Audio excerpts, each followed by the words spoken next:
Okay, here I am with another video. So thank you very much, everybody, for all your posts. I asked this morning as I was finishing up toward the end of my 8th mile, well, the end of the 7th mile to get to 8. I asked people for some ideas because I was in the mood to make a motivational video. I have some time this morning. I usually do have extra time on Saturdays.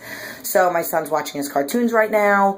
Boom, I just responded, and basically there were a lot of people that asked for videos that I've already included some things, so maybe they missed it, because now that I've been posting my videos on YouTube and then posting them on Facebook, sometimes there's just a line and there's not even a video, so people have been saying that they missed them. So I reposted a lot of them, and then you could just scroll through my page. Recently I've been reposting back on there, so it's like 3 weeks worth of videos, and pretty much almost like every day or every other day. So there's a lot of really great stuff on there, stuff that people asked about. But there are a couple little things, so I made some notes. There are a couple little things that I do want to specifically address. So I'm going to go to simple. Somebody said about not feeling good or feeling depressed. And I think, and then I'm going to actually answer two at the same time. And then somebody asked about getting back into the groove of things with the weights. And I think the biggest thing is the first step. I mean, it's so easy if you just, once you're in there, but it's the first thing. So find something. Like, read a motivational quote. Look at a picture of, you know, a girl or a guy's body that you want, and make up a little workout. Go on YouTube and put a couple little exercises together and go into the gym. And the big thing is, I think, huge, is downloading some, like, new music. That's something that super motivates me, and then all I want to do is, like, I'm excited to listen to my new playlist. Go into the gym, boom, I already have my written out workout. That's how I do things. I have a million notebooks. My workouts that I always try even before I give to my clients. I practice what I preach, so I train them the same way that I train myself. So that's a good thing. Like, plan ahead. Just like we plan ahead with our food and stuff, plan ahead with your workout. So get excited about putting something cool together, and, oh, I can't wait to try this exercise, and this one looks cool, and blah, blah, blah. And don't be nervous about it if it happens to be a hard one. If you walk into it and say, I'm going to do this exercise and I don't really care who else is in the gym, put your hat down super low so you can't even pretty much see what you're doing. That's how low my hat is. And your headphones on with your new playlist, and boom, murder it. Once you're in the door, you release those happy hormones, and then it makes you excited about the next workout. And just the fact that you walked in the door, write down a number and say, I'm not going to stop until I get to 15. Do not stop at 14, because there's something up here that happens if you stop yourself. That's what I tell all my virtual clients, because I know my clients. So I tell all my virtual clients, if I say in the videos on the workout that you need to do 20 or 30 reps, I'm never going to know if you do 20 or 30 or 29 or 28, but you do. And there's something in your mind that if you give in and you don't do those 2 reps, something happens. So no matter what, you want to make sure that you always finish. Give yourself a number and do not stop. If it takes you 10 minutes to do one exercise, there's something up here that happens when you do it, no matter how long it took you. Then when you say, oh my God, I kind of gave up on myself. Whether you think that or not, it's in there. Okay, so new playlist, happy hormones. Okay, somebody made a comment about pampering yourself. So here's the thing. I totally agree with that, but I only agree with that if you've earned it.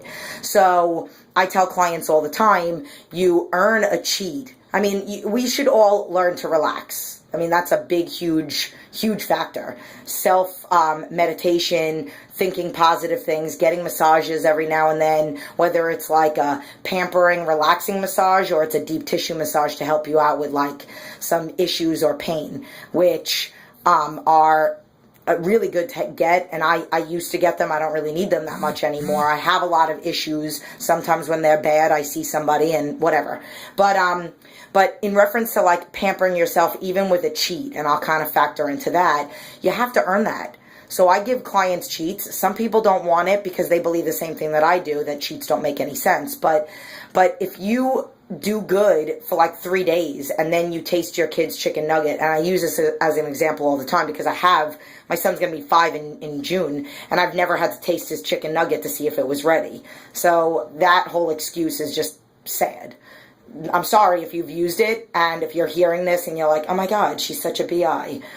I don't care because it's sad that you're going to try and tell me that you had to taste your kid's chicken nugget to see if it was ready. No, you didn't. So that being said, if you have that on Wednesday, then no, you didn't earn a cheat on Saturday. It's got to be perfection throughout the week. Perfect week, and then you earn a cheat. And then the cheat is not out of control. It's one time during the week, one time on a Saturday. It's got to be a training day, and that's it. The rest of the day is, good, clean food. Still have to do your cardio. Obviously have to do your training because you're only allowed to cheat on a training day. And the next day, no matter how crappy you feel, you still got to do your workout, which is also why I don't cheat, because I don't want to have to work out, which I said this in the last video, so I'm not going to spend extra time on that. Okay, so somebody made a comment about people making comments about overtraining and working out too much and stuff like that. So I don't believe in that. I think that's complete garbage. I think the first thing that you have to do is think about where it's coming from. So the person that's delivering that to you and telling you that you're doing too much, number one, I'm not trying to be a jerk, but are they in shape? Are they a fitness professional? Are they a certified personal trainer? Are they somebody who's done a lot of research on different styles of training and metabolic dieting? And do they have a history of helping hundreds and hundreds of people see success on their philosophies? I don't know. I don't think so. I'm saying follow mine, not because it's something that I read up, because it's something that I read, because it's continuing to read, continuing to get CECs or continuing education credits. It's all the certifications that I've got, pre and postnatal, older adult, youth, sports nutrition, multiple, re-upping on my certification every 2 years, because that's what you have to do. You don't just become a trainer and then you don't have to keep it up to date. And it's all the people that I've helped following what I preach. And we are designed, humans are designed to work out all day long. We are hunters. We do not take rest days. We do not say in the middle of the day when our woman and child are starving that I can't go for a run because I'm tired. I can't go run and hunt and chop up a deer or whatever it is. Pull things, literally that's getting very extreme, but our bodies were designed for that. And those guys were ripped. So, I don't believe that. And even if you are hearing it from a professional, look at that professional's success story rate. 100% of my clients are seeing results. 100% of them have to fill out an application and pass a test to train with me. And if they don't follow through with what they said they were going to do in the application, then they don't stay my client, which is why I can say that 100 people are seeing success. Because they're doing what they said they were going to do, and they're following my way. They're trusting me, no matter what they've heard. And about 75% of my clients have had trainers before. Just saying. That's another one. And then there's two other ones. Somebody asked me what the top 5 things, and I'm going to basically say in order. Yes, I do have a kid, and yes, he is important, but he is not more important than I am, and that's not selfish. I can't take care of my son and be a good mom if I don't take care of me first.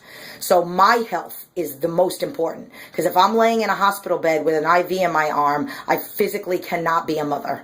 I cannot.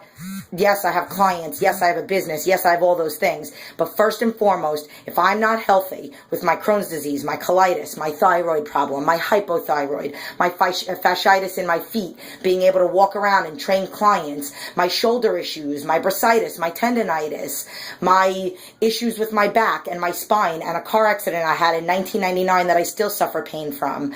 I can't be anything without me first. So my health is the most important thing.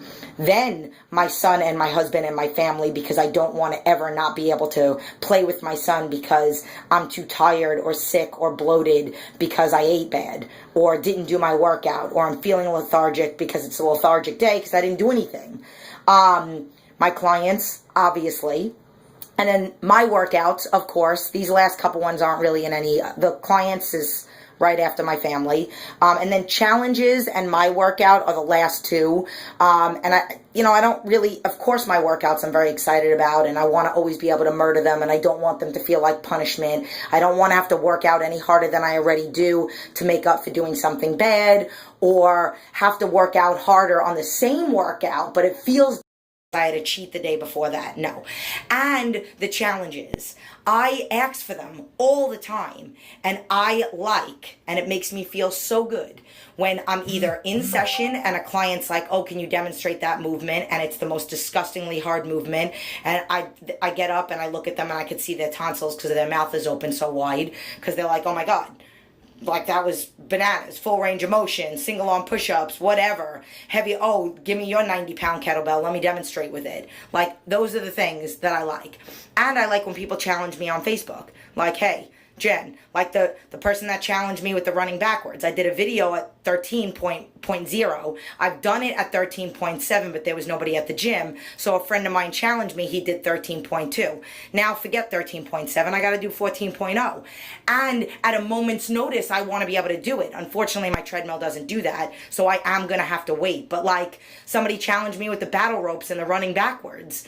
That day I did it. But maybe if I was feeling crappy, I would have to wait a couple days. Or if somebody challenges me or asks, hey, I heard you got abs, let me see them. Oh no, I'm bloated today. Nope, I don't say that because I can do that every day. And that's not me being cocky.